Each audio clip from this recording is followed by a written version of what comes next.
Pagi itu, mentari belum sepenuhnya memanjat langit saat jeritan seorang pedagang pecah di sudut pasar tradisional Karangjati. Lapak buah milik Bu Murni diobrak-abrik, keranjang pisang dilempar ke selokan, dan dagangan yang susah payah ia jajakan kini berserakan di tanah. Riko, preman bertubuh kekar dengan kepala pelontos dan tato di leher, berdiri pongah di depan lapak yang porak-poranda. Tangan kirinya menggenggam batang besi, sementara tangan kanannya merogoh kantong ibu itu yang gemetar ketakutan. "Kami udah kasih waktu, ini pasar milik kita, bukan tempat lo cari untung tanpa bayar," teriak Riko, suaranya menggelegar seperti gemuruh badai. Beberapa anak buahnya ikut tertawa, menendang keranjang dan merusak papan dagang yang tergantung. Pedagang lain hanya bisa menunduk, pura-pura sibuk membereskan dagangan, berharap tak menjadi sasaran berikutnya. Sudah berbulan-bulan Riko dan gerombolannya menguasai pasar. Setiap hari mereka menagih uang keamanan, istilah palsu untuk pemalakan yang terang-terangan.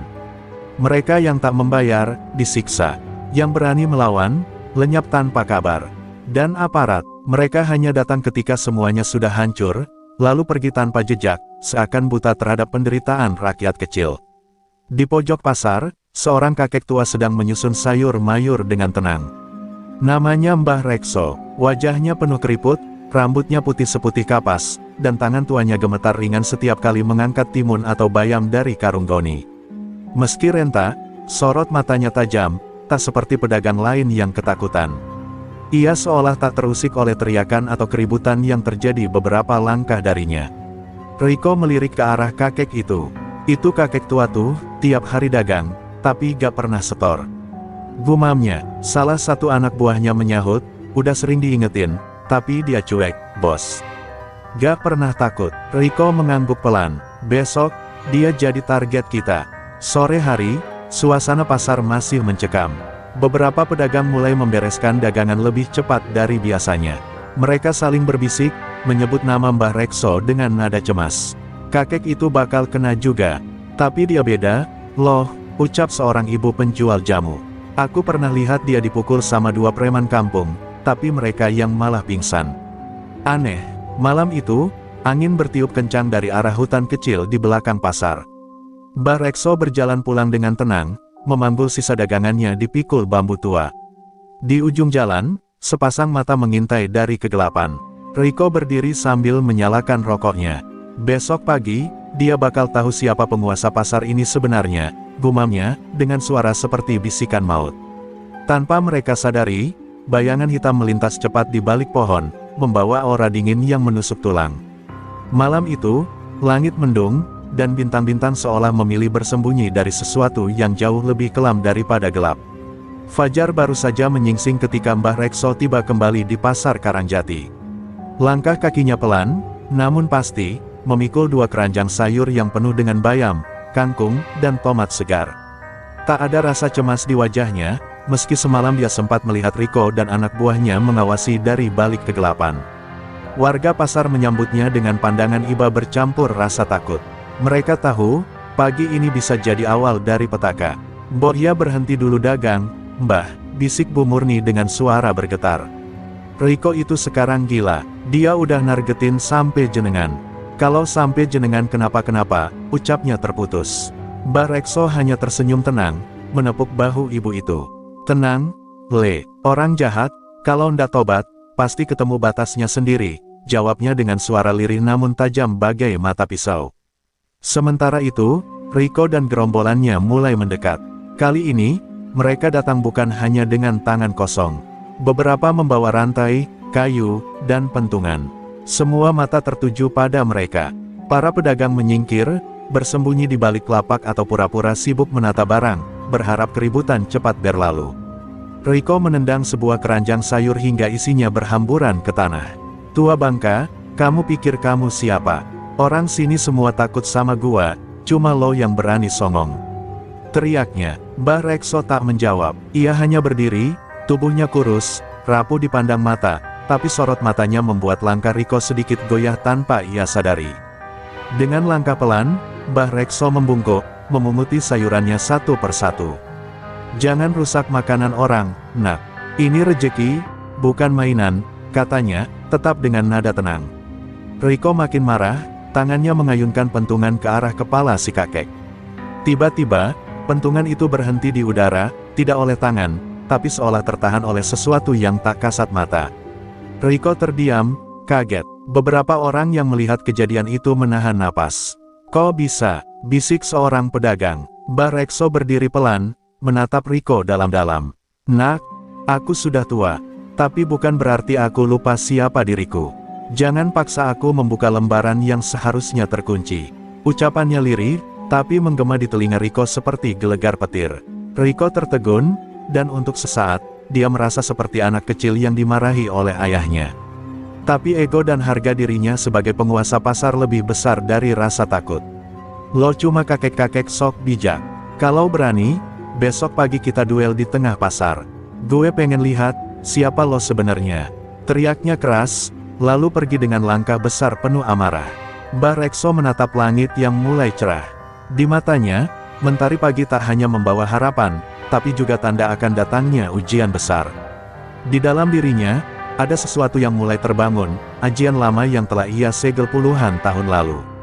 Kini, tampaknya ia harus membuka kembali pusaka jiwa yang selama ini ia kubur dalam doa dan kesunyian. Pasar Karangjati pagi itu berubah sunyi. Meski ramai oleh lalu lalang pembeli, tak satu pun pedagang berani bersuara lantang. Semua menahan napas, menanti detik-detik yang disebut Riko sebagai duel. Wajah-wajah cemas mengintip dari balik tumpukan dagangan, sementara sebagian lainnya memilih menutup lapak lebih awal. Di tengah semua itu, Mbah Rekso duduk tenang di depan lapaknya, menata daun singkong dengan teliti seolah dunia sedang baik-baik saja. Di sisi lain pasar, Riko dan anak buahnya berkumpul. Wajah mereka tegang, tapi Riko pura-pura santai. "Biar semua orang lihat, gua bukan takut sama kakek sialan itu. Hari ini dia gua buat nyungsep," ucapnya sambil menyalakan rokok. Namun dalam hati, bayangan tentang pentungan yang terhenti sendiri kemarin masih menghantuinya. Ada sesuatu yang tak bisa ia cerna, atau mungkin, tak mau ia akui. Riko mengutus anak buahnya, Jabrik, untuk menyampaikan ancaman langsung. Jabrik mendekati Mbah Rekso dengan gaya congkak, berdiri di depan kakek tua itu seperti anjing penjaga yang siap menggigit. "Besok subuh, tengah pasar, jangan kabur ya, kek. Riko udah siapin tempat buat kuburan lo," cibirnya. Tapi seperti biasa, Mbah Rekso hanya tersenyum tipis, tak memberi satu kata pun sebagai balasan. Setelah Jabrik pergi, Bu Murni dan beberapa pedagang mendekat. "Bah, ndak usah diladenin.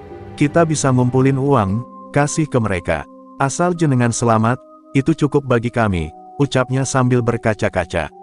Mbah Rekso menggeleng pelan. "Kalau orang jahat dibiarkan menang terus, sampai kapan anak cucu kita bisa berdagang dengan damai?" Katanya. Kalimat itu menggantung di udara, lebih tajam dari sembilu. Malam harinya, Mbah Rekso duduk bersila di depan tungku dapur yang hampir padam. Di hadapannya, segelas air putih dan sebuah kitab tua yang diselimuti kain putih. Lusuh, tangannya bergetar saat membuka lembar demi lembar. Doa-doa kuno mulai dibaca pelan, nyaris seperti bisikan. Saat jari-jarinya menyentuh halaman terakhir, sebuah cahaya tipis berkilat dari matanya. Ajian Rawa Rontek, yang selama ini ia segel demi kedamaian hidup, kini perlahan bangkit dari tidur panjangnya. Di langit, awan mendung menggantung berat, petir berkelebat sesekali, meski hujan belum turun. Di kejauhan, suara anjing melolong panjang, pertanda tak biasa menurut orang-orang tua zaman dulu. Sementara di pasar, Riko tak bisa tidur. Ia bermimpi buruk, dirinya terperosok dalam tanah merah, ditarik oleh tangan-tangan tak kasat mata. Sementara suara kakek tua menggema dari kejauhan, "Aku tidak membalas dendam, aku hanya menyeimbangkan." Subuh menjelang, pasar yang biasanya riuh mulai dipenuhi aura tegang. Para pedagang datang bukan untuk berdagang, melainkan menyaksikan akhir dari pertarungan yang tak lazim, seorang preman haus kuasa melawan kakek penjual sayur yang menyimpan rahasia kematian dan kehidupan. Hari itu, bukan hanya reputasi yang dipertaruhkan, tapi juga kebenaran yang selama ini tertidur dalam diam.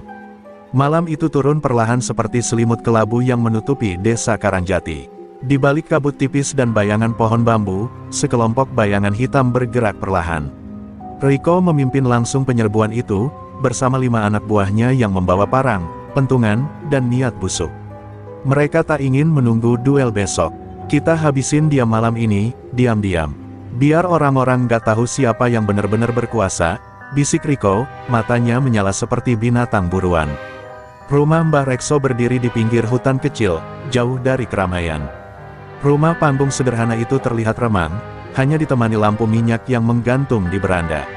Tak ada suara, tak ada gerakan. Riko memberi kode, dan dua anak buahnya maju lebih dulu. Mereka mendekati pintu, membuka perlahan, kosong. Hanya sebuah tikar, tungku yang sudah padam, dan aroma kayu tua yang lembab. "Mana orangnya?" bisik Jabrik dengan suara panik. Tiba-tiba, angin berhembus kencang dari arah belakang rumah. Suara bambu berderak, diiringi suara seperti seseorang sedang menggumamkan doa.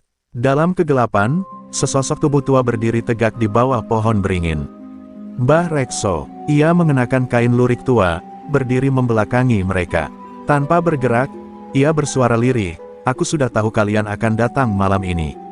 Kalian ingin menjemput kematian sebelum waktu." "Iya." Riko mengangkat goloknya, maju dengan geram. "Cukup main-main lo, kek. Malam ini lo gua habisin," teriaknya sambil menerjang. Golok itu ditebaskan dengan kuat ke punggung Mbah Rekso, dan tepat saat menyentuh tubuh kakek itu, suara retakan terdengar. Tubuh Mbah Rekso terbelah dua, darah menyembur, namun dalam hitungan detik, tubuh itu menyatu kembali seolah tak pernah terluka. Riko melangkah mundur, wajahnya pucat pasi. Anak buah Riko menjerit panik. Salah satu dari mereka mencoba lari, tapi langkahnya tersandung akar pohon, dan tubuhnya terseret oleh angin kuat ke arah hutan gelap. Teriakannya menggema lalu lenyap begitu saja. "Apa-apaan ini? Itu bukan manusia, Rick. Itu makhluk gaib," jerit Jabrik, tubuhnya gemetar hebat sambil memeluk pentungan yang tak berarti apa-apa di tangannya. Mbah Rekso berbalik perlahan, matanya kini menyala merah samar, bukan karena marah, tapi karena daya gaib yang telah bangkit. "Ajian Rawa Rontek bukan untuk menindas. Tapi jangan pernah ganggu ketenangan orang yang mencintai damai," ucapnya. Dengan satu hentakan kaki, tanah di sekitarnya bergetar ringan. Sebuah energi tak terlihat mendorong para preman mundur, membuat mereka berjatuhan satu persatu. Riko masih berusaha berdiri, menatap Mbah Rekso dengan ketakutan yang tak mampu disembunyikan. Lo bukan manusia," katanya pelan, hampir seperti berbisik pada dirinya sendiri. Tapi Mbah Rekso mendekat, menatapnya dari jarak satu langkah. "Aku manusia, tapi aku menyatu dengan sesuatu yang lebih tua dari dunia ini, keseimbangan," gumamnya, lalu menghilang dalam tiupan angin malam, meninggalkan Riko yang jatuh terduduk dan kehilangan suaranya. Malam itu, langit benar-benar gelap. Tak ada bintang, tak ada bulan. Hanya suara angin dan ketakutan yang tersisa.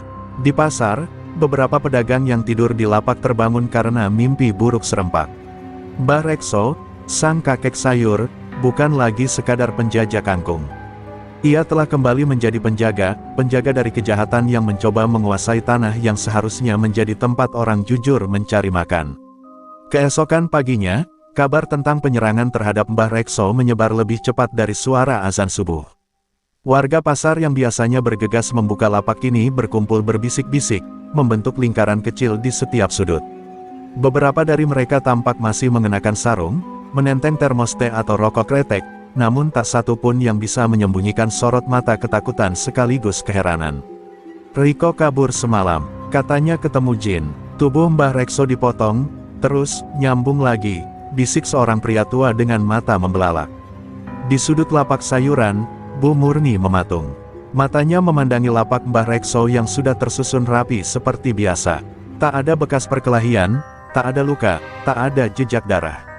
Hanya si kakek tua yang seperti biasa duduk di atas bangku kayu, menimang-nimang tomat merah seakan dunia tak berubah sedikitpun.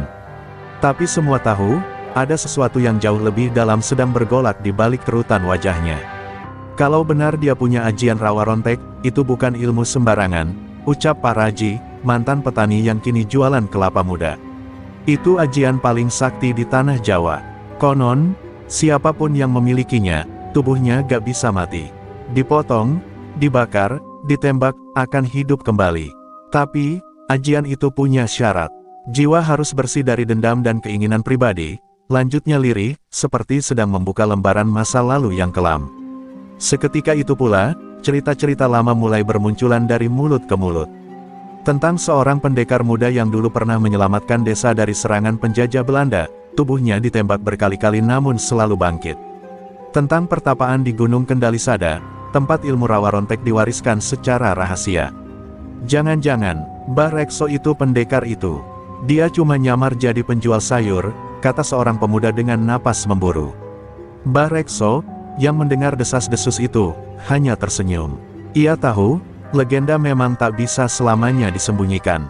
Tapi ia tak gentar, bukan karena merasa kuat, tapi karena merasa benar. Ia pernah bersumpah pada gurunya, jika ajian rawa rontek ia gunakan untuk dendam atau kesombongan, maka raganya abadi, tapi jiwanya akan membusuk selamanya di antara dunia nyata dan gaib. Sementara itu, Riko bersembunyi di sebuah gudang kosong di pinggiran kota. Tubuhnya menggigil, matanya bengkak karena tak tidur semalaman. Ia merasa terus diawasi. Bayangan tubuh Mbah Rekso yang menyatu kembali, suara napasnya, dan sorot matanya yang dingin, semuanya menghantuinya tanpa henti. Ia mulai meracau, memukul-mukul tembok, mencoba mengusir ketakutan yang tak kunjung pergi. Tapi semakin ia melawan, semakin kuat rasa takut itu menghimpit dadanya. Di tengah kekacauan batinnya, seorang lelaki tua bertubuh bungkuk muncul di depan pintu gudang. Wajahnya ditutupi caping besar, tubuhnya berbalut jubah hitam. "Kau butuh kekuatan untuk menandingi rawa rontek?" tanyanya tanpa basa-basi. Riko menatapnya dengan mata penuh keputusasaan. "Ya, apapun, asal gue bisa kalahin dia." Lelaki tua itu tertawa lirih. "Kalau begitu, bersiaplah. Tapi ingat, semua kekuatan selalu menuntut bayaran." Langit kembali mendung sore itu, seolah alam pun mulai menyadari bahwa pertarungan belum selesai. Di antara sayur mayur dan bau tanah basah pasar tradisional, legenda yang selama ini terkubur perlahan muncul ke permukaan. Dan pertarungan antara kekuatan abadi dan kegelapan baru saja dimulai. Di sebuah malam yang sepi, ketika angin menggoyang dedaunan dan suara jangkrik bergema sayup, Mbah Rekso duduk bersila di dalam rumahnya. Di hadapannya tergeletak sebuah kotak kayu tua yang telah lama terkunci. Dengan jemari yang bergetar pelan, ia membuka kotak itu. Di dalamnya tersimpan sebilah keris kecil berbalut kain mori dan selembar foto kusam, seorang pemuda berseragam pejuang, berdiri dengan sorot mata tajam dan luka di wajah, itu dirinya, puluhan tahun lalu, sebelum nama, Mbah Rekso, dikenal orang. Namanya dulu adalah Rekso Gati, seorang pendekar muda dari lereng Gunung Kendalisada. Ia bukan sekadar petani atau pedagang, tapi penjaga warisan leluhur. Sejak remaja, ia dilatih dalam ilmu bela diri dan kebatinan oleh guru legendaris, Eyang Panjer Hitam, pemilik ilmu rawa rontek. Ilmu itu bukan diberikan sembarangan. Ia harus bertapa selama 77 hari di dalam gua, menahan lapar, haus, dan godaan makhluk halus. Di hari terakhir, ia hampir mati, tapi disitulah rawa rontek menyatu dalam raganya. Tahun 1948, desa tempatnya tinggal diserbu pasukan tentara bayaran yang dibayar Belanda. Warga dibantai, rumah dibakar. Rekso Gati maju sendiri melawan mereka, tubuhnya tertembus peluru, namun ia bangkit setiap kali jatuh. Musuh lari ketakutan, menyebutnya, iblis tak mati. Tapi kemenangan itu berbayar mahal, guru dan sahabatnya gugur, dan Rekso Gati menghilang dari peredaran. Ia merasa ilmunya membawa kutukan, bukan berkah. Ia mengembara bertahun-tahun, menyamar sebagai petani, buruh angkut, bahkan kuli pelabuhan. Hingga akhirnya ia menemukan ketenangan di pasar Karangjati, tempat yang sederhana, di mana ia bisa hidup damai tanpa harus membunuh lagi. Ia mengubur nama lamanya, memilih hidup sebagai Mbah Rekso, si penjual sayur tua yang setiap pagi datang lebih dulu dari matahari. Namun malam itu, ia tahu, kedamaian yang ia bangun puluhan tahun kini berada di ujung tanduk. Riko bukan sekadar preman, ia telah membuka jalan ke kegelapan yang lebih dalam. Sosok lelaki berjubah hitam yang mendekatinya bukan manusia biasa. Mbah Rekso merasakan getaran gaib sejak bayangannya muncul, dan ia mengenal aroma itu, aroma darah dan ilmu hitam. Ia menggenggam keris peninggalan gurunya, dan membisikkan doa dalam bahasa Jawa kuno. "Eyang, muridmu mohon izin membuka pintu terakhir. Dunia sedang retak, dan murka tak bisa lagi disimpan." Cahaya biru tipis keluar dari bilah keris, menyelimuti tubuhnya sesaat. Ajian rawa rontek kini tak lagi tertidur. Ia telah bangkit sepenuhnya. Di sisi lain, Riko berlutut di depan lelaki berjubah hitam yang menyebut dirinya Ki Soreng. Dalam kobaran api pemujaan, Ki Soreng membacakan mantra yang kelam, memanggil kekuatan dari lorong dunia arwah. Ajian Rawa Rontek bisa dihadapi dengan ajian Pangabaran Pati. Tapi kau harus bayar mahal, potong hubunganmu dengan cahaya, dan biarkan dirimu menjadi wadah kegelapan, ujar Ki Soreng. Riko, dengan gigi gemeretak dan mata merah, mengangguk tanpa ragu. Malam itu, dua kekuatan yang sudah lama tersegel akhirnya bangkit kembali di bumi Karangjati. Satu berasal dari warisan leluhur dan keseimbangan alam, satu lagi dari kedengkian dan pengkhianatan. Dan takdir pun mulai mengayunkan pedangnya. Dalam waktu dekat, pertarungan antara dua dunia tak bisa lagi dihindari. Pagi itu, pasar Karangjati diselimuti kabut aneh yang belum pernah terjadi sebelumnya. Kabutnya tebal dan berwarna keabu-abuan, meski matahari sudah tinggi. Suara ayam jantan tak terdengar, dan burung-burung seakan memilih tak berkicau. Para pedagang datang dengan langkah ragu, menggenggam doa dalam hati, berharap hari itu tak seperti yang mereka takutkan. Namun rasa itu terlalu kuat untuk diabaikan, rasa seolah ada sesuatu yang tak kasat mata, mengintai, dan menunggu. Kenapa hawanya begini? Ya, padahal gak hujan, bisik Bu Murni sambil menatap langit yang kusam. Pak Raji hanya menggeleng pelan. Ini, hawa kematian, jawabnya, suaranya parau. Mereka semua merasakan tekanan yang menusuk dada, membuat nafas terasa pendek. Dan di tengah-tengah itu semua, lapak Mbah Rekso tetap berdiri seperti biasa, namun kali ini, ia duduk bersila, memejamkan mata, seolah sedang menahan gunung di atas punggungnya. Warga pasar mulai berbisik lebih keras. Kabar tentang Riko yang kini berubah, menyebar seperti api dalam sekam. Dia gak lagi seperti dulu, kata Jabrik, satu-satunya anak buah yang berani kembali ke pasar. Matanya hitam semua, dia ngomong kayak orang kerasukan. Bahkan bayangan dia pun terasa dingin, tutur Jabrik sambil memegangi dada, masih trauma. Orang-orang tak berani menyebut nama Riko keras-keras. Bagi mereka, Riko bukan lagi preman, dia telah menjadi wadah sesuatu yang lebih jahat. Siang menjelang, dan langit tetap murung. Bau anyir tercium samar-samar dari arah gang belakang pasar. Seorang pedagang daging yang hendak membuka lapaknya mendadak pingsan setelah melihat tumpukan tulang ayam berceceran, namun semuanya sudah hitam legam, seperti dibakar api dari dalam. Ini bukan bangkai biasa, ucap Mbah Rekso setelah memeriksa. Ini peringatan. Tiba-tiba, angin kencang berputar di tengah pasar, membentuk pusaran kecil yang memecahkan beberapa genteng lapak. Suara-suara berbisik muncul dari segala arah, meski tak satu pun mulut bergerak. Bisikan itu berkata satu kalimat yang sama, serahkan penjual sayur itu, atau kalian semua akan ikut lenyap. Anak-anak menangis, orang tua menggigil, dan sebagian warga memilih lari meninggalkan pasar. Namun Mbah Rekso tetap duduk tenang, wajahnya mulai ditutupi guratan energi gaib yang tak bisa dipahami manusia biasa. Di rumahnya malam sebelumnya, ia telah merapal mantra terakhir dari warisan gurunya. Jiwa dan raganya kini menyatu sepenuhnya dengan Rawa Rontek.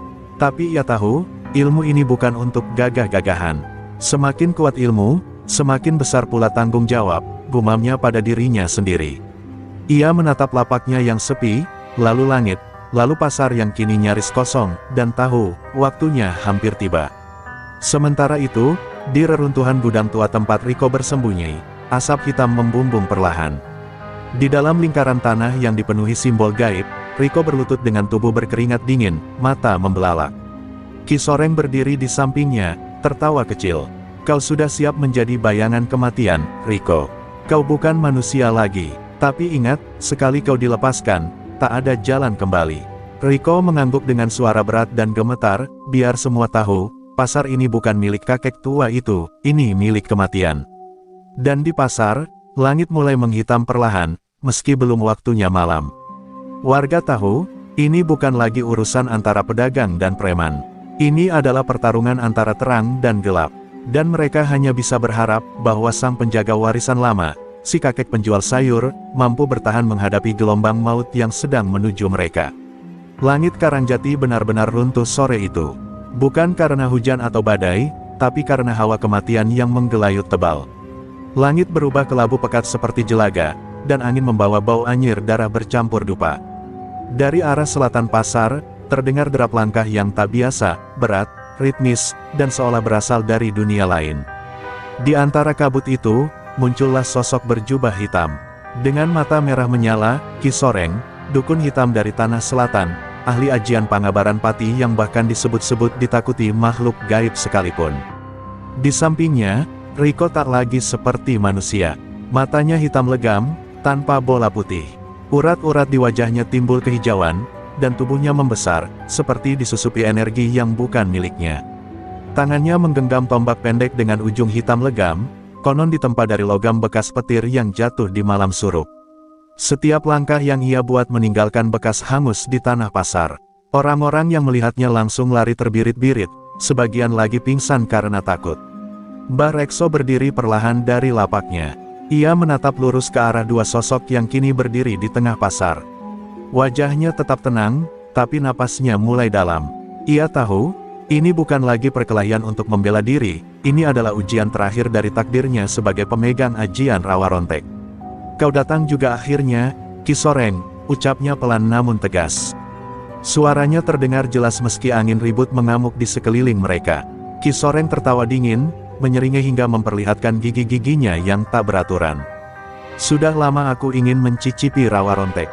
Ilmu itu hanya mitos, kecuali kalau memang kau yang membawanya ke dunia nyata," ujarnya. Ia melangkah maju, membentuk lingkaran gaib di tanah, lalu menjentikkan jari. Seketika, langit di atas mereka berputar dan membentuk pusaran hitam yang menyerap cahaya matahari. "Biar aku yang mulai," teriak Riko. Ia melesat secepat kilat, tubuhnya melayang tanpa pijakan tanah. Ia menghantam Mbah Rekso dengan tombaknya, tapi kakek tua itu mengelak ringan, bergerak bagai bayangan. Mereka saling beradu dalam kecepatan yang tak terlihat mata manusia biasa. Di setiap hentakan, tanah retak. Di setiap teriakan, udara bergetar. Warga yang mengintip dari jauh hanya bisa memegangi dada, menyaksikan pasar mereka berubah menjadi arena perang antara dua kutub semesta. Tiba-tiba, Ki Soreng menghentakkan tongkat hitamnya ke tanah, dan muncul sosok-sosok hitam menyerupai bayangan manusia, dengan wajah kosong dan tangan panjang. Mereka melayang dan mengepung Mbah Rekso dari segala arah. Kakek tua itu memejamkan mata, merapal doa dalam bahasa kuno.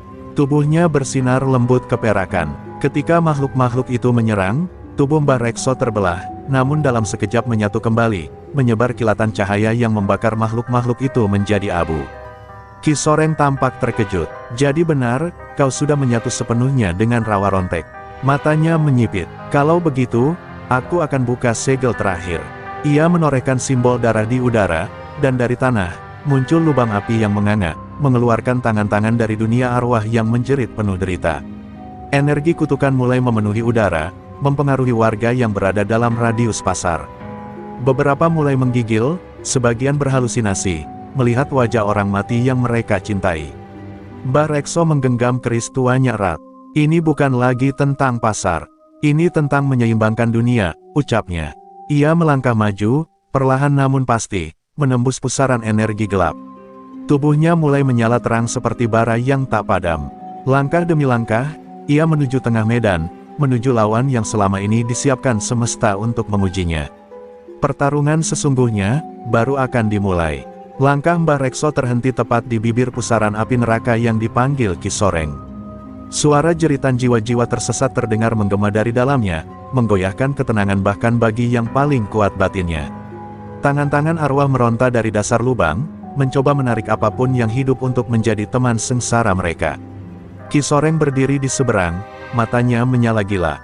"Masuklah, Rekso, rasakan derita orang-orang yang kau biarkan mati di masa lalumu," teriaknya. Tiba-tiba dari dalam pusaran, muncul sosok yang tak asing bagi Mbah Rekso, Gendis, istrinya yang telah meninggal puluhan tahun lalu. Wajahnya pucat, matanya berlinang, dan tangannya terulur. "Mas, kenapa kau tinggalkan aku saat perang dulu? Aku menunggumu, sampai tubuh ini dimakan penyakit, aku sendiri, aku sepi."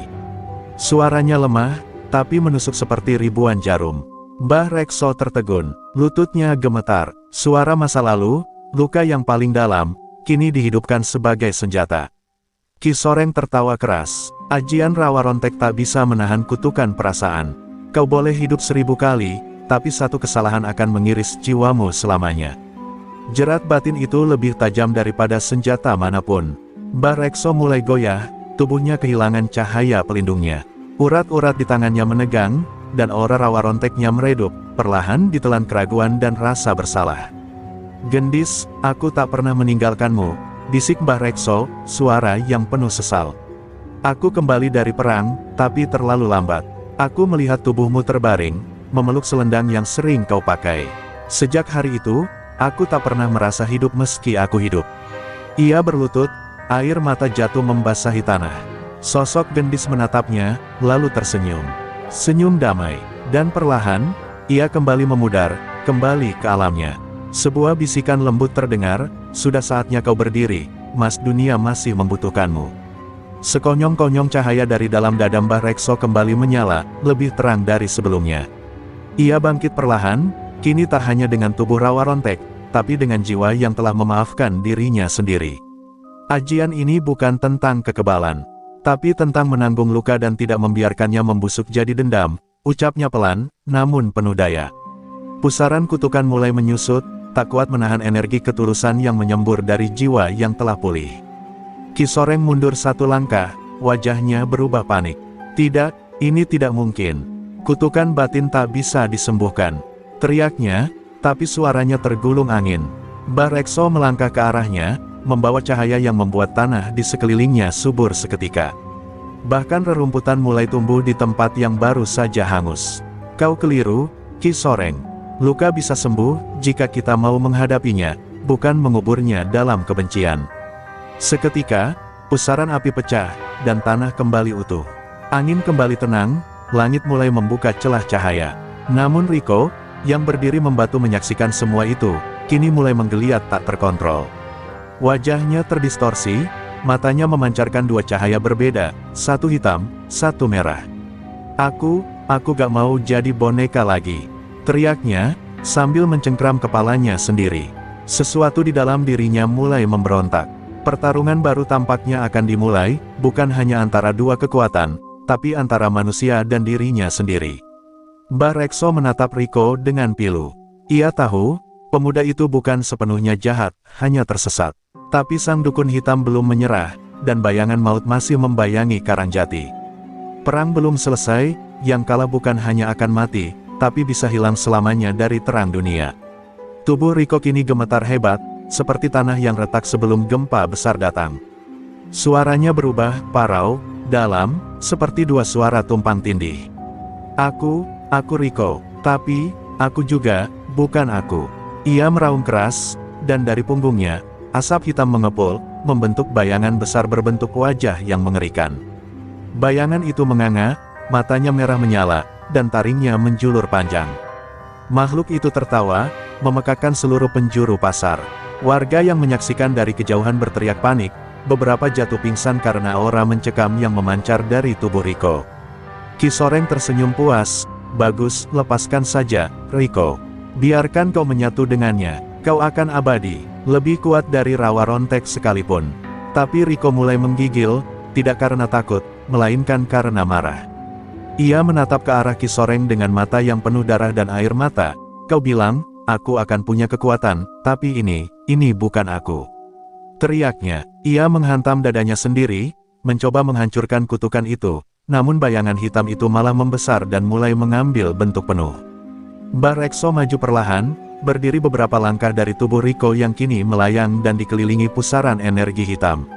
Riko, dengarkan aku, teriaknya, kau masih bisa kembali. Selama hatimu belum sepenuhnya dikunci, kau masih bisa melawan.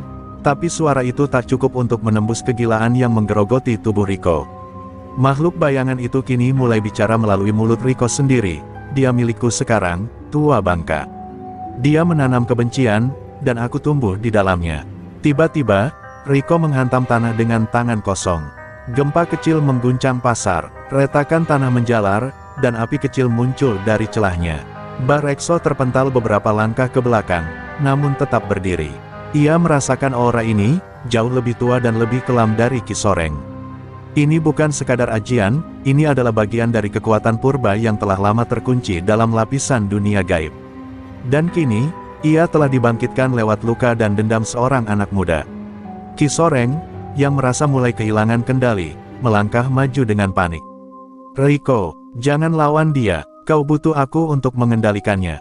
Namun Riko hanya menoleh, dan dengan satu ayunan tangan, tubuh Ki Soreng terlempar menghantam gerobak besi hingga hancur. Dukun hitam itu terbatuk darah, matanya membelalak. Ia tak menyangka makhluk yang ia lepaskan justru menolak kendalinya. Kini, makhluk itu bebas, dan mulai mengincar segalanya, termasuk dirinya sendiri. Aku, bukan alat siapapun. Raung Riko, suaranya menggema seperti petir yang bergulung. Tapi tubuhnya makin tak terkendali, tangannya berubah hitam, matanya memutih sepenuhnya. Sekujur tubuhnya mulai dikuasai oleh entitas yang tak bisa ia pahami. Dalam kegilaan itu, ia mulai menyerang ke segala arah, bangunan pasar rubuh, kios meledak, dan tanah berubah hangus. Pasar Karangjati yang dulu damai kini menjadi neraka di siang bolong. Mbah Rekso berdiri di tengah kekacauan, tubuhnya berkilau oleh ajian rawa rontek yang bergetar hebat.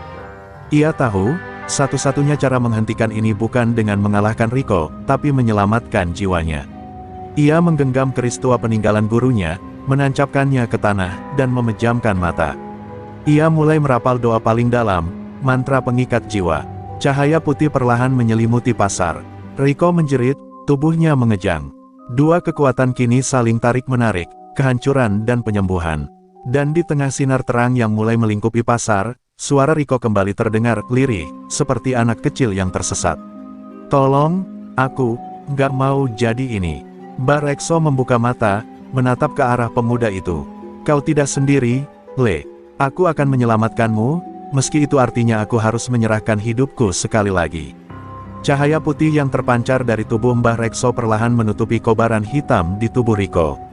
Sejenak, waktu terasa berhenti. Asap mengepul pelan dari tanah pasar yang hangus, sementara suara jeritan makhluk bayangan mereda menjadi erangan lirih. Tapi di dalam tubuh Riko, pertempuran belum selesai. Entitas kegelapan itu mengamuk, menggeliat, meronta, menolak diusir begitu saja.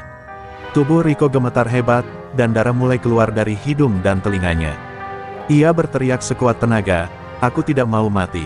Mbah Rekso menatap pemuda itu dengan mata berkaca.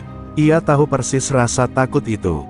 Ia pernah merasakannya, di masa lalu, ketika harus memilih antara menyelamatkan dirinya atau membela orang-orang yang tak punya siapa-siapa. Dan kali ini, ia tahu bahwa rawa rontek hanya akan menjadi kutukan, jika digunakan demi diri sendiri.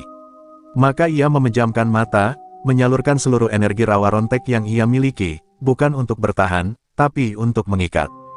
Dengan suara lirih, ia berdoa, Gusti, jika jiwaku masih bisa menebus, biarlah aku menjadi jembatan antara terang dan gelap. Ambil hidupku, tapi bebaskan anak ini dari cengkeraman kegelapan. Keris yang tertancap di tanah kini bersinar lebih terang, hingga membentuk lingkaran cahaya yang melingkupi tubuh Riko. Suara dentuman halus terdengar, dan entitas bayangan itu melolong panjang sebelum akhirnya mencair, lalu menguap ke langit. Tubuh Riko jatuh ke tanah, tak sadarkan diri. Nafasnya berat, namun perlahan menjadi normal. Tapi di sisi lain, Mbah Rekso mulai limbung.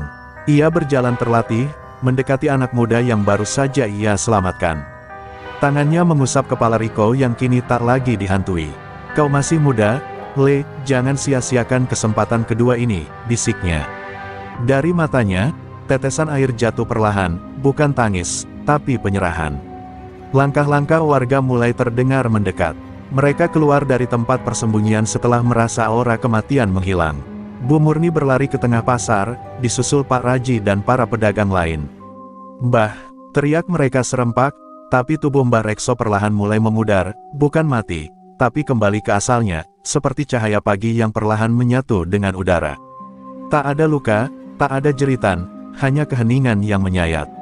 Aku tidak abadi, suara Mbah Rekso menggema perlahan, meski tubuhnya hampir tak terlihat. Tapi kebaikan, selalu hidup lewat mereka yang meneruskannya. Lalu, seberkas sinar keperakan naik ke langit, meninggalkan aroma harum tanah basah dan suara angin lembut yang menenangkan. Di tanah, hanya tinggal keris tua, daun singkong, dan sebuah topi caping sederhana, warisan dari seorang penjaga yang memilih mengorbankan segalanya demi satu jiwa yang tersesat. Riko membuka matanya perlahan. Matanya sudah kembali normal, tubuhnya lemah, namun jiwanya bersih. Ia menangis, bukan karena sakit, tapi karena rasa bersalah dan haru yang tak mampu dijelaskan kata-kata. Warga mengelilinginya tanpa amarah, hanya kepedihan dan pengertian. Dia menyelamatkanmu, nak, tapi kini, giliranmu menebus semuanya, ujar Pak Raji pelan, sambil meletakkan tangan di bahunya. Pasar Karangjati tak akan pernah sama lagi. Tapi dari luka itu, lahirlah kekuatan baru, bukan dari ilmu atau ajian, tapi dari keberanian dan pengorbanan. Dan di antara suara pedagang, aroma sayur mayur, dan tawa anak-anak yang mulai kembali, sebuah legenda baru tumbuh, tentang seorang kakek penjual sayur, yang diam-diam memelihara keseimbangan antara terang dan gelap, lalu pergi setelah menunaikan tugas terakhirnya. Beberapa hari setelah kepergian Mbah Rekso, Pasar Karangjati berubah menjadi tempat yang berbeda. Bukan hanya karena tak ada lagi aura gelap atau ketakutan yang melayang di udara, tetapi karena ada kekosongan yang tak bisa dijelaskan. Lapak sayur di sudut pasar tetap berdiri, lengkap dengan caping tuanya yang tergantung di sisi rak, dan sebilah keris yang kini ditancapkan di meja bambu, seolah menandai, disinilah pernah berdiri penjaga tanpa nama. Warga tak berani memindahkan satu pun barang di lapak itu. Bu Murni bahkan menaruh bunga melati setiap pagi, dan beberapa anak kecil diam-diam duduk di sana, berharap bisa mendengar cerita dari kakek ajaib yang dulu selalu membagikan kacang rebus pada mereka. Tak ada yang memaksakan penjelasan logis. Semua hanya tahu, pasar mereka selamat karena seseorang yang lebih dari sekadar penjual sayur. Riko belum kembali ke rumah. Ia menetap di sisi lapak itu, tidur di atas tikar. Lusuh yang dulu digunakan Mbah Rekso. Wajahnya berubah. Mata yang dulu penuh dendam kini menyimpan kesedihan dalam. Ia tak berbicara banyak, hanya membantu membersihkan pasar, membantu mengangkat dagangan ibu-ibu, dan sesekali menatap langit dengan kosong. Dia menyelamatkanku, bahkan setelah semua yang kulakukan, bisiknya pada diri sendiri. Suatu sore, seorang lelaki tua berwajah asing datang. Rambutnya panjang beruban, dan ia membawa kotak kecil dari kayu jati.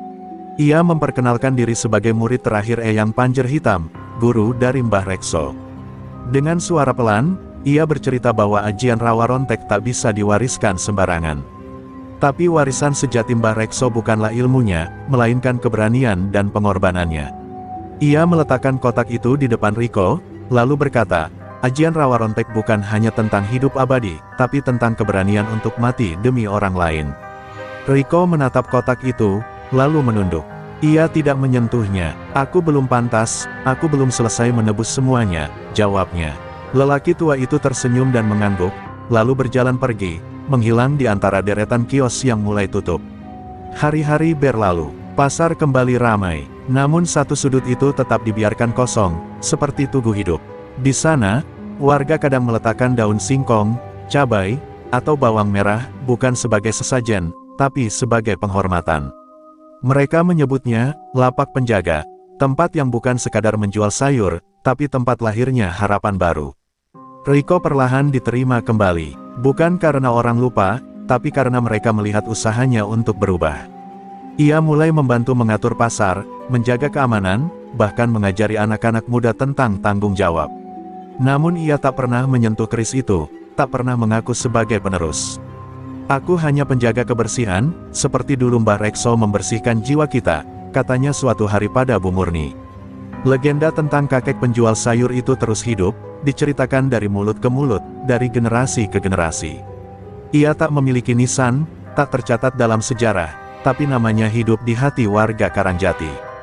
Dan mungkin, di antara deru pasar dan suara anak-anak bermain, ada angin yang berhembus pelan, membawa suara lembut, selama masih ada yang berani menjaga kebaikan, aku tak pernah benar-benar pergi. Matahari pagi menyinari genting-genting pasar Karangjati dengan lembut. Udara terasa lebih segar, seolah bumi sendiri sedang bernapas lega. Riko duduk bersila di depan lapak tua peninggalan Mbah Rekso, menatap sepotong daun singkong yang ia letakkan sendiri tadi pagi. Ia menghela napas panjang. Sudah hampir 2 minggu sejak pertarungan itu, namun kenangan suara jeritannya, wajah Mbah Rekso saat menghilang dalam cahaya, dan amarah kegelapan dalam dirinya masih jelas, terlalu jelas. Anak-anak kecil sering berkumpul di sekitarnya, duduk mendengarkan saat Riko bercerita tentang masa lalunya.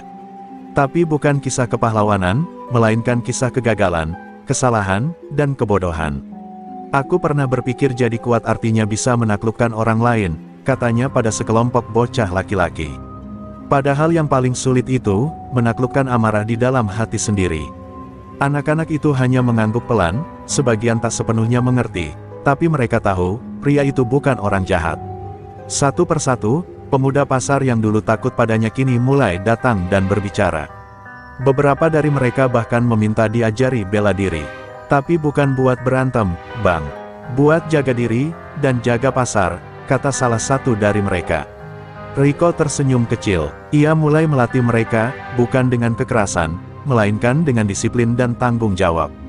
Dan untuk pertama kalinya, ia merasa dirinya punya tempat, bukan sebagai preman, tapi sebagai pelindung. Namun luka masa lalunya tak sepenuhnya sembuh. Suatu malam, ia berjalan menyusuri jalan setapak menuju makam ibunya, makam yang dulu ia abaikan bertahun-tahun. Di sana, ia bersimpuh, menangis dalam diam. Maaf, Bu, aku baru sadar, semua ini bukan tentang jadi hebat, tapi tentang jadi berguna. Ia menaburkan bunga, lalu menunduk dalam, seakan berbicara pada jiwa yang lama ia tinggalkan.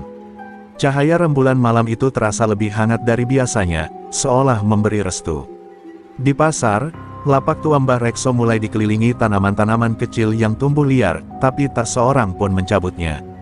Justru, warga mulai menanaminya dengan daun-daun yang dulu sering dijual sang kakek, bayam, kangkung, daun pepaya. Mereka menamainya, Kebun Rekso, sebagai penghormatan. Dan di setiap Jumat pagi, anak-anak pasar berkumpul di sana untuk mendengar cerita, bercocok tanam, dan belajar dari lelaki yang dulu mereka takuti, Rico.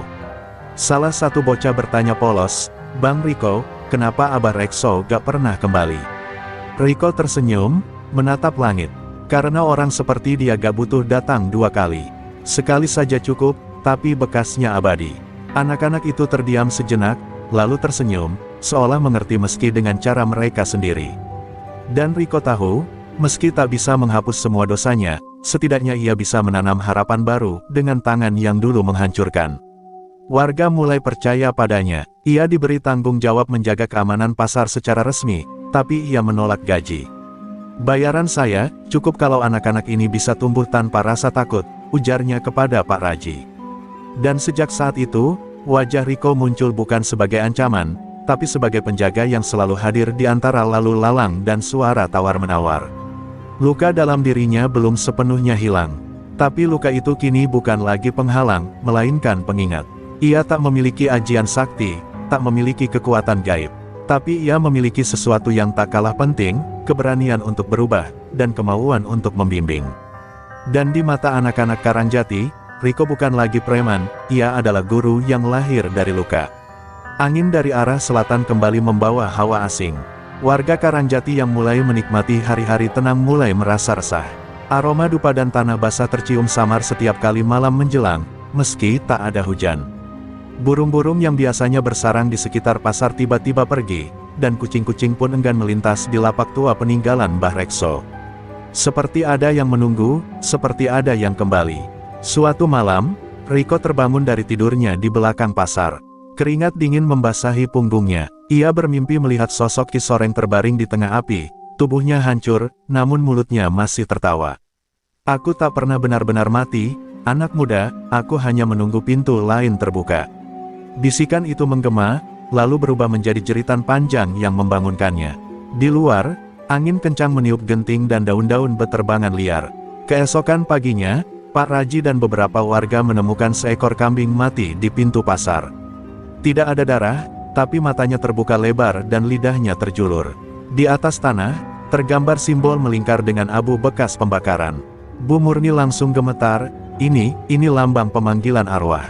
Dulu pernah muncul, sebelum Mbah Rekso datang ke sini pertama kali. Ketegangan melingkupi pasar, bisikan ketakutan kembali hadir, dan warga mulai saling bertanya, apakah gelap benar-benar sudah pergi. Rico menyusuri pasar hingga ke ujung selatan, tempat gudang tua yang dulu digunakan Ki Soreng berdiri. Ia mendapati pintunya terbuka, padahal ia sendiri menguncinya beberapa minggu lalu. Di dalam, bau anyir bercampur belerang menyengat. Dindingnya dipenuhi tulisan aksara kuno, dan di tengah lantai, terdapat lubang bekas ritual yang menghitam.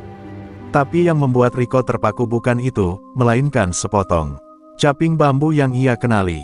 Caping milik Mbah Rekso, hangus sebagian, namun masih utuh. Tangannya gemetar saat mengambil caping itu. Ada sesuatu yang berdesir dalam dadanya, antara harapan dan ketakutan. Mungkinkah Mbah Rekso belum benar-benar pergi?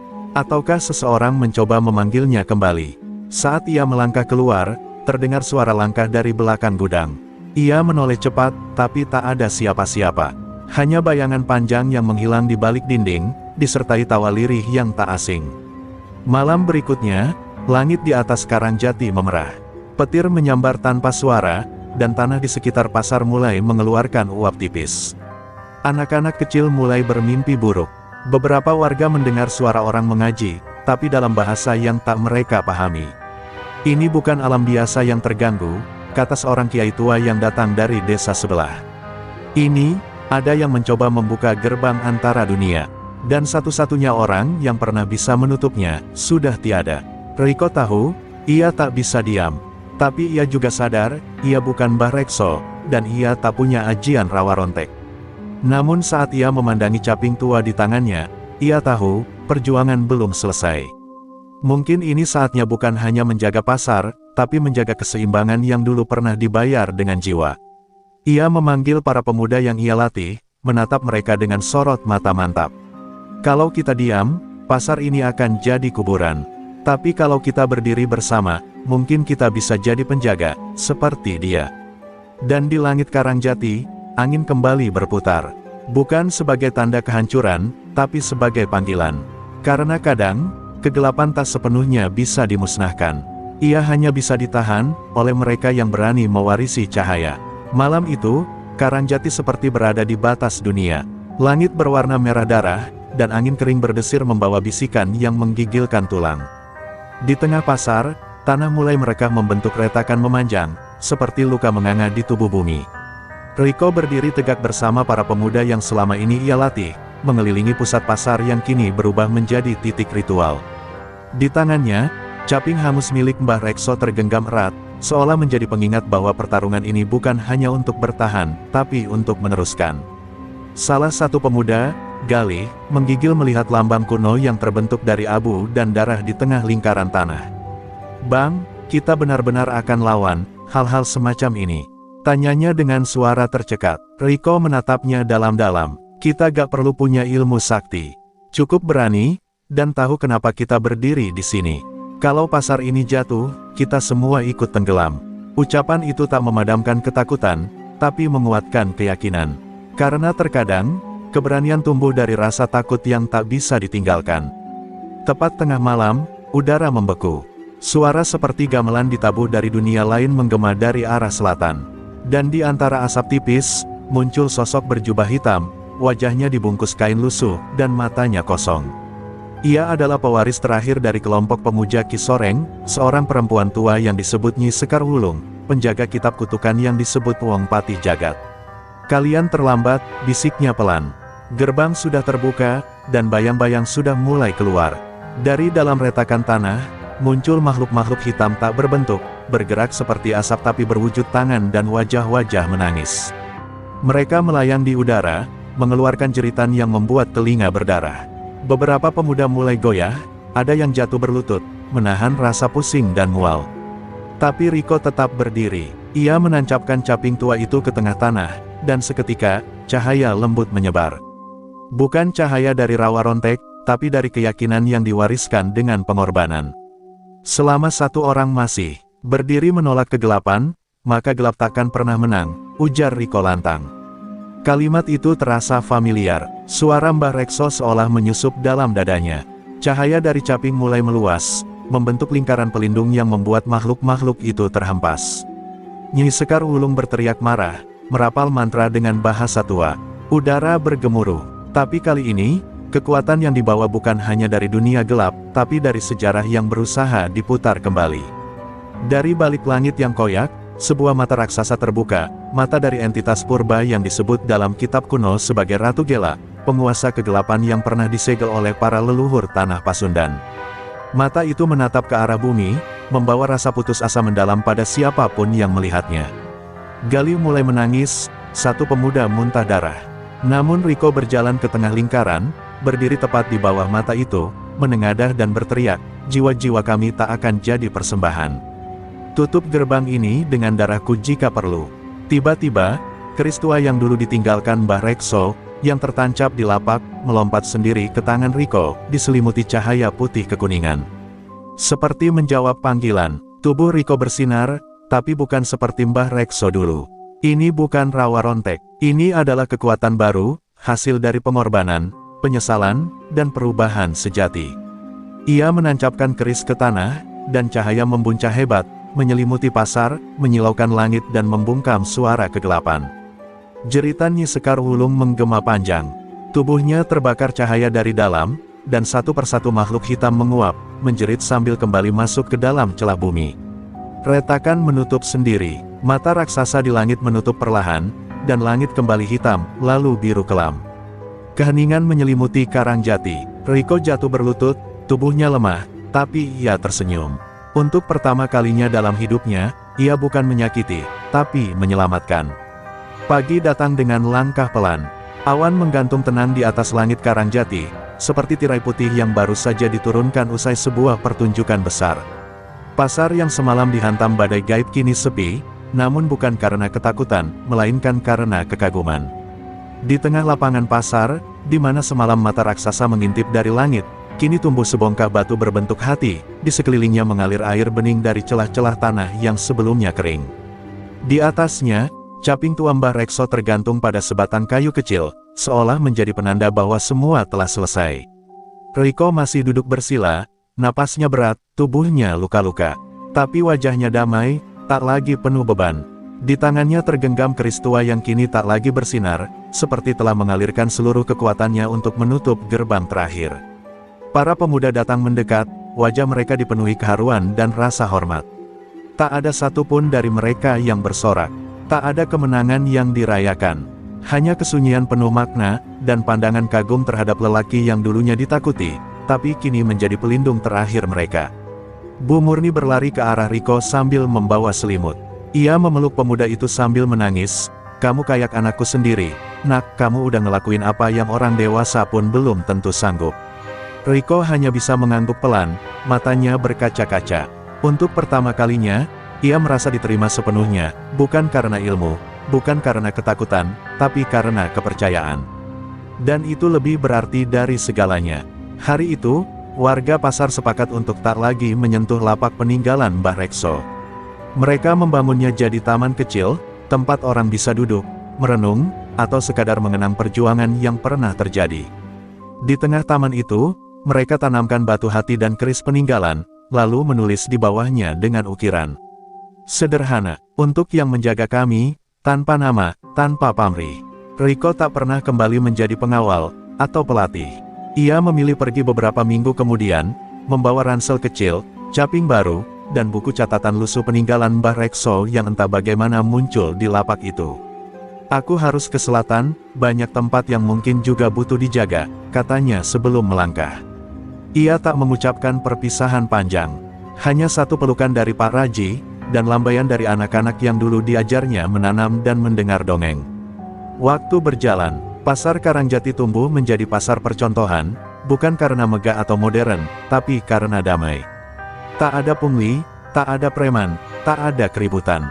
Semua hidup berdampingan, menjaga, menghormati. Setiap malam Jumat, warga menyalakan lilin di taman kecil itu, mendoakan para penjaga yang datang dan pergi dalam senyap. Dan setiap kali angin berhembus melewati daun-daun sayur, mereka percaya, suara tawa Mbah Rekso masih ikut tertiup bersama semilir angin malam. Riko menjadi cerita, legenda. Beberapa orang mengatakan mereka pernah melihatnya di pasar lain, mengajar anak-anak, atau membantu menenangkan warga di tengah kerusuhan. Tapi tak pernah lama, ia selalu datang dalam diam, dan pergi sebelum dikenali. Tapi jejaknya selalu sama, caping tua, kebun kecil, dan perubahan yang meninggalkan kedamaian. Karangjati mungkin hanya sebuah pasar kecil di pelosok Jawa Barat. Tapi bagi mereka yang tahu, tempat itu adalah saksi bahwa cahaya tak selalu datang dari langit. Kadang, ia tumbuh dari tangan yang dulu berdosa, dari jiwa yang memilih berubah, dan dari satu keputusan untuk tak lagi lari dari gelap, melainkan menjadi terang bagi sesama.